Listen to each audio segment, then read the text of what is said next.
In this episode of 5-Minute Film School, we're talking about white balance and the color of light.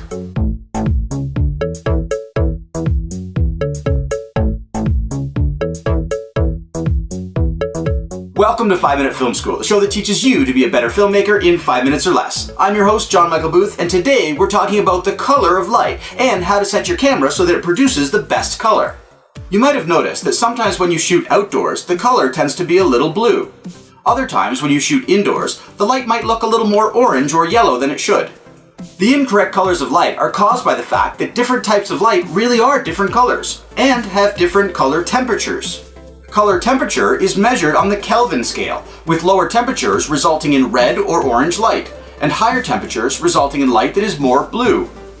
Tungsten bulbs produce light at around 3200 degrees Kelvin, and daylight is around 5600 degrees Kelvin.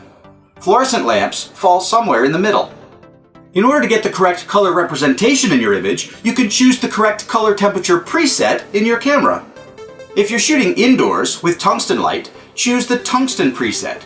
If you're shooting outdoors on a cloudy day, choose the cloudy preset.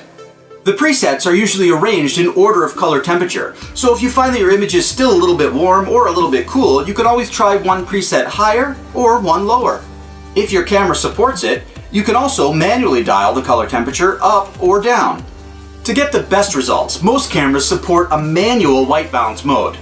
To use it, you should make sure your frame includes something white. Or better yet, zoom in on something white and then activate the manual white balance. Check your user guide for how to do this with your camera. That should give you the perfect white balance every time. One of the biggest problems you'll have with white balance is when you start mixing lights with different color temperatures, so don't do it. If you're lighting an indoor scene with tungsten lights, you can minimize the daylight spill by covering the windows or by shooting at night. If there's a large amount of daylight, such as when shooting in a room with a large window, consider replacing your tungsten bulbs with daylight balance bulbs. These bulbs produce light that is the same color as daylight, so you can treat all light as if it's the same.